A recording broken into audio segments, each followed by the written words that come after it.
Chapter 11. When you gain the world and lose your soul. Earl's drug habit was really bad, and to make matters worse, we found out that his grandmother, who was like a mother to him, the woman that he loved more than life, was sick, and it changed everything. He left from Jersey and came to the house with us stressed out like I'd never seen him before. He just wanted to see his grandmother and spend time with her. It was so amazing to me how he just changed. He didn't want to drink or smoke. He just wanted to see his grandmother, and he knew that doing drugs used to make his grandma very stressed out. She worried about him all the time. There was even a time when I went over to her place before she got sick, and she was so worried that he had to come by. She wanted me to look for him. Grandma Mariella was a special, strong grandmother, and boy did she love Earl.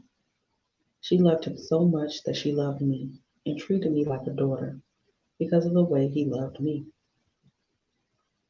Once, while I was over at her house talking to her, she told me that I was the best thing that had ever happened to him, and to please keep her grandson in line. She grabbed my hand with a grip that I will never forget. She and Earl had the most beautiful bond. We would be at the hospital day and night visiting his grandma. We would be taking her fruit, food, and anything she needed, she got it. Earl never looked like he wanted to go get high. Whenever we got to the hospital, he would be so happy to see her, and she would be so happy to see him. I never saw his mind so focused to the point that he didn't drift off. I said to myself, this drug is really a mental thing. What will it take for him to get it together and stop for himself? As time went on, Earl's grandmother got sicker, and you could tell his heart was hurting for her. There was nothing he could do but be there for her. I remember her being so happy. Earl looked so good, his weight was back, and he looked very clean and clear minded. Grandma noticed the improvement and spoke about it. It made him feel so good to please her. A week before his grandmother Mariella passed away, Earl came home in tears and said, Boo boo, my grandmother knows she's not going to make it. I asked, why? What happened? He said she looked at him and said, Earl, when you get famous, I want you to know to always take care of yourself. Make sure you always watch your money and make sure you take care to Shira and that baby. He just started crying. I thought that was so deep, and she told him that and thought about me and Xavier. It was almost like she peeked into his future. It was really so deep and bizarre. The day she passed away, Earl was destroyed. The hurt he felt was so bad that I felt it. He was so out of it. When I say he cried all day, I mean all day, for weeks. I didn't know how to console him. I mean, how can you? Ain't no back rub in the world that's going to take away that pain. Surprisingly, Earl did not get high. He kept saying, this is what my grandmother wants, and I know she's looking down on me. It was a great feeling. I thought it was over with the drugs. He would stand at the house with me and Xavier. He helped me out with our baby in the day while I was at work. And when I got home, I would take over. And he would go to the studio. Everybody was happy. Earl was making his meetings. It was great. Then, when no one saw it coming, Earl had a relapse one night after the studio. He would always call me when he was on his way home, so I would know. But this particular night, he called around 2ish and said, I'm on my way. But he never made it. Around 3, I called him back, thinking maybe he got caught up kicking it with the fellas, and no answer. I called the studio and they told me he left an hour ago.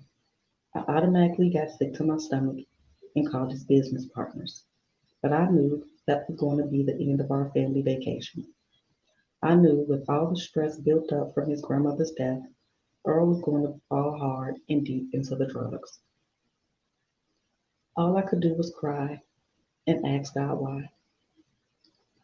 His partners had to comb the streets looking for him, but once they found him, they had to drag him back to New Jersey. Everything went back like it was before, and that lonely single mother feeling returned. I was really missing Earl and could only talk to him on the phone. I asked a friend to give me a lift over the bridge to the Radisson Hotel where Earl was staying. I had spoke to him an hour before that, and he sounded so sad and lonely. He was telling me how much he really missed me and Xavier and how he hated being so far away. I thought it would be a great surprise. So I got all showered up, put on a real sexy negligee that he really liked me in, and went to the Radisson. I was so excited. I picked up a couple goodies from the snack shop downstairs and headed up to the room. I knocked on the door with my hand over the peephole so that he would be super surprised when he opened the door. I figured when he asked who it was, I would say, room service. As I continued to knock, there was no answer. So I listened with my ear next to the door. I could hear Seinfeld blaring from the TV, but it didn't sound like anybody was in there. I went downstairs to see if maybe I missed him coming down. I tried to remain optimistic, but I had a very bad feeling in my stomach. I asked the people in the hotel if they saw someone that fit Earl's description come by in the last 5 minutes from room 508. They looked at me dumbfounded and said no. That bad feeling was turning to anger, and I thought to myself, what the fuck is going on?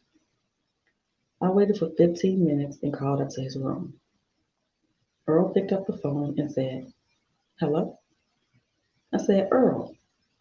He replied, hey, boo boo. I paused a moment and then asked, what are you doing? He said, oh, nothing, just chilling. I said, oh, okay. You still lying down? He said, yeah, just missing you and Xavier. Oh, really? I said. Yeah, he replied. I said, so, guess what? I'm downstairs. I came to surprise you. Then there was a pregnant pause. So I said, Earl, are you okay? Yeah. Then he said, you downstairs? Stop playing. Yeah, I'm downstairs, nigga. Open up the door, I replied. Then he just switched up on me and said angrily, why the hell you didn't tell me you were coming? I said, I didn't think I had to. When I last spoke to you, you said you was really missing me and Xavier and was feeling lonely, so I thought this would be a pleasant surprise. Then I said, why all the questions, boy? See you in a minute, and I hung up. I thought to myself, what the fuck is going on? He sure wasn't acting all happy like I thought he was going to be, or acting like he missed me. When I got to the room, I was surprised to see the door wasn't open and Earl wasn't standing there waiting for me. So I knocked and said, hey, boo boo, open up. It's me. And no answer. So I started knocking again and still nothing. I'm like, Earl, stop playing. Open up the door. It's me. And just silence. So now I'm getting pissed and I start banging. Still nothing. I put my ear to the door and all I heard like before was the TV playing. So I'm thinking to myself, I know this dude does not have a woman in this room. After all that bullshit he was telling me on the phone about feeling so lonely and missing me and Xavier. And now this, I started feeling real crazy. This motherfucker knows I don't live around the corner.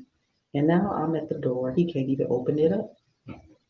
So I started pounding on the door again and said, Earl, open up the door. Less than 5 minutes later, the hotel security came to the floor and said, ma'am, you're disturbing the guest on the floor. Feeling real stupid, I said, my boyfriend is in this room. He told me to come here. And now he's not opening up. I think maybe something's wrong with him. Can you open up the door for me? The security officer looked at me strangely and said, the person in the room is the one who called. He asked us to remove you from the front of the room door. You disturbing him. When the security guard said that, I felt like all the walls were closing in on me. The hallway started getting real long. I could not believe what I was hearing. Sick was an understatement of how I was feeling. I kind of zoned out for 20 seconds.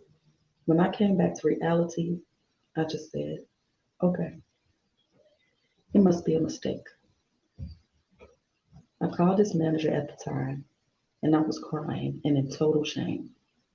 I was telling them what happened, even though thinking back now, they probably knew already, but they came and got me anyway. When I got in the car, I said, hey, and we didn't say another word. After that, just dead silence. Tears ran down my face. It was like my life flashed in front of me. The feeling of betrayal sank in. It felt like my whole world was just spinning. The feeling I felt was so hurtful that I can't even express it in words. The manager dropped me off. I went inside my place. My sister staying with me at the time. She was watching Xavier. She was very shocked to see me. That was quick, she said. I said, when I got there, he was in a studio in the city. She just looked at me and said, oh. I walked in the room feeling lifeless. I grabbed Xavier, kissed him on the cheek. I broke down crying and fell asleep. The next morning when I woke up, I wished it was all a bad dream, but it wasn't. I didn't even call Earl. I was so hurt and disgusted. I could not believe he would do something as cold as that.